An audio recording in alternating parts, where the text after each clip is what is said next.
Hi friends, നമുക്ക് തിരുവനന്തപുരത്തെ നവരാത്രി വിശേഷങ്ങളൊന്ന് കേട്ടാലോ. ഈ ആഘോഷങ്ങൾ 3 ദിവസമായി തുടക്കം കുറിച്ചിരിക്കുകയാണ്. കന്യാകുമാരി ജില്ലയിലെ കൽക്കുളം പത്മനാഭപുരം കൊട്ടാരത്തിൽ നിന്ന് സരസ്വതീ ദേവിയും, വേളിമലയിലെ കുമാരകോവിലിൽ നിന്ന് കുമാരസ്വാമിയും, ശിശീന്ദ്രത്ത് നിന്ന് മുന്നീറ്റി നങ്കയും ഈ 3 വിഗ്രഹങ്ങളുമാണ് ആചാരപരമായ ഘോഷയാത്രയോടുകൂടി തിരുവനന്തപുരത്ത് നിന്ന് എത്തിച്ചേരുക. സരസ്വതി ദേവിയെ ആനപ്പുറത്തും കുമാരസ്വാമിയെ വെള്ളിക്കുതിരപ്പുറത്തും മുന്നീറ്റി നങ്കയെ പല്ലക്കിലുമാണ് കൊണ്ടുവരിക. വേലുത്തമ്പി ദിളവയുടെ അമ്മ കാണിക്ക വെച്ചതാണ് കുമാരസ്വാമിയെ എഴുന്നള്ളിക്കുന്ന വെള്ളിക്കുതിര. ഇന്നലെ രാത്രി ശ്രീകൃഷ്ണസ്വാമി ക്ഷേത്രത്തിൽ ഈ വിഗ്രഹങ്ങൾ എത്തിച്ചേർന്നു. അവിടെ വിധിപ്രകാരമുള്ള പൂജകളെല്ലാം നടത്തി ഇന്ന് രാവിലെ ഘോഷയാത്രയായി യാത്ര തിരിച്ച് കരമന ആവടിയമ്മൻ കോവിലിൽ ഉച്ചകഴിഞ്ഞ് എത്തിച്ചേർന്നു. വളരെ പ്രൗഢഗംഭീരമായ അലങ്കാരത്തോടും വിവിധ തരം ഫ്ലോട്ടുകളുടെ അകമ്പടിയോടും കുതിരപ്പട്ടാളം തുടങ്ങിയ പോലീസ് അകമ്പടിയോടും ജനസാഗരങ്ങളുടെ മധ്യത്തിലൂടെ അനന്തപുരി ശ്രീ പത്മനാഭൻ്റെ നാട്ടിൽ ഇന്ന് രാത്രിയോടുകൂടി എത്തിച്ചേരും. സരസ്വതി ദേവിയെ രാജകുടുംബാംഗങ്ങൾ ആനയിച്ച് ചൊക്കട്ടോ മണ്ഡപത്തിൽ പ്രതിഷ്ഠിക്കും. അവിടെ രാജകുടുംബാംഗങ്ങളുടെ ആയുധങ്ങളും ഉടവാളുകളും ഗ്രന്ഥങ്ങളും പൂജയ്ക്ക് വയ്ക്കും. കുമാരസ്വാമിയെ ആര്യശാല ക്ഷേത്രത്തിലും മുന്നിറ്റി നങ്കയെ ചെന്തിട്ട ക്ഷേത്രത്തിലും ആനയിക്കും. ഇതിവിടെ എത്തിക്കുന്നത് നാഞ്ചനാട്ടിൽ ഉൾപ്പെട്ട കൃഷ്ണൻ വഹക്കാരാണ് ആരാണ് വിഗ്രഹം ഇവിടേക്ക് കൊണ്ടുവരുന്നത്. പഴയ ആയിരാജ്യത്തിലെ യാദവന്മാരുടെ പിൻഗാമികളാണ് ഇവരെന്ന് കരുതപ്പെടുന്നു. 3 ആറുകൾ കടന്നാണ് ഘോഷയാത്ര എത്തുന്നത്. കൊഴുത്തറ, നെയ്യാറ്റിൻകര, കരമന. സഹൃദയനും സംഗീതജ്ഞനുമായിരുന്ന സോതി തിരുനാളിൻ്റെ ഭരണകാലത്താണ് തിരുവനന്തപുരത്തേക്കുള്ള വിഗ്രഹഘോഷയാത്ര ആരംഭിക്കുന്നത്. മൈസൂരിന് ദസറ എന്ന പോലെയാണ് തിരുവനന്തപുരത്തിന് നവരാത്രി ആഘോഷം.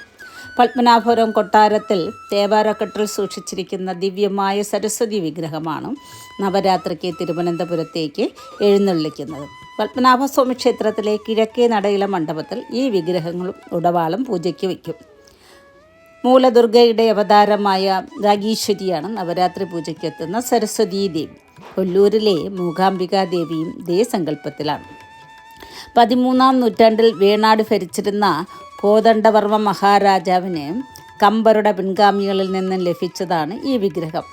ഇത് പിൽക്കാലത്ത് പത്മനാഭപുരത്തേക്ക് കൊണ്ടുവന്നു. ഈ വിഗ്രഹത്തെ വേണാട് രാജാക്കന്മാരും തിരുവിതാംകൂർ രാജാക്കന്മാരും ഭക്തിയോടെ ഉപവസിച്ചു. നവരാത്രി കാലത്ത് കൽക്കുളത്ത് വലിയ ആഘോഷങ്ങളായിരുന്നു നടന്നിരുന്നത്. പിന്നീട് സോതി തിരുനാൾ മഹാരാജാവാണ് തിരുവനന്തപുരത്തേക്ക് വിഗ്രഹഘോഷയാത്ര ആരംഭിച്ചത്. തിരുവനന്തപുരം പത്മനാഭസ്വാമി ക്ഷേത്രത്തിൻ്റെ കിഴക്കേ നടയിലെത്തുന്ന വിഗ്രഹങ്ങളെ തിരുവിതാംകൂർ രാജാക്കന്മാർ നേരിട്ട് സ്വീകരിക്കണമെന്നായിരുന്നു. തിരുവിതാംകൂറിലെ അവസാനത്തെ നാടുവാഴിയായിരുന്ന ശ്രീ ബാലരാമവർമ്മ മഹാരാജാവും ഈ ആചാരം പിന്തുടർന്നു. പണ്ട് പട്ടാളത്തിൻ്റെ ഗാർഡ് ഓഫ് ഓണറാണ് പതിവായിരുന്നു. ഇപ്പോൾ ആംഡ് പോലീസിൻ്റെ റൈഫിൾ ഗാർഡാണ് നടത്തുക. നവരാത്രി ഘോഷയാത്രയോടുകൂടി സംഗീതോത്സവത്തിനും തുടക്കം കുറിക്കും. സോതി തിരുനാൾ മഹാരാജാവ് 9 കീർത്തനങ്ങൾ രചിച്ചു. നവരാത്രി കാലങ്ങളിൽ ഈ കീർത്തനങ്ങളാണ് ആലപിക്കുക. ഈ സരസ്വതി വിഗ്രഹത്തിൻ്റെ കഥയായി പറയുന്നത് ഇപ്രകാരമാണ്. വള്ളിയൂർ രാജാവിൻ്റെ സദസ്യനായിരുന്നു മഹാകവി കമ്പർ. താൻ പൂജിച്ചിരുന്ന സരസ്വതി വിഗ്രഹം തൻ്റെ ജീവിത സായാന്തമായപ്പോൾ വേണാട്ടിലെ കുലശേഖര പെരുമാളിന് സമർപ്പിച്ചു അത്രേ. വിഗ്രഹത്തെ ആചാരവിധികളോട് സംരക്ഷിക്കണമെന്നായിരുന്നു അദ്ദേഹത്തിൻ്റെ അപേക്ഷ. അന്ന് മഹാകവിക്ക് കുലശേഖര പെരുമാൾ നൽകിയ ഉറപ്പ് പിൽക്കാലത്ത് വേണാട് അധിപരും തിരുവിതാംകൂർ മഹാരാജാക്കന്മാരും തുടർന്നു വരുന്നു. കുലശേഖര പെരുമാൾ ഈ വിഗ്രഹം സൂക്ഷിക്കാൻ കണ്ടെത്തിയത് പത്മനാഭപുരം കൊട്ടാരമായിരുന്നു. അവിടെ നവരാത്രി വളരെ ഗംഭീരമായി ആഘോഷിച്ചു വന്നു. 1838 അവിടുത്തെ അവസാനമായി നവരാത്രി ആഘോഷം. അതിനുശേഷം 1839 മുതൽ അനന്തപുരിയിലേക്ക് മാറ്റി. തിരുവിതാംകൂറിൻ്റെ ആസ്ഥാനം തിരുവനന്തപുരത്തേക്ക് മാറ്റിയപ്പോഴും ഈ പതിവിന് മാറ്റമുണ്ടായില്ല.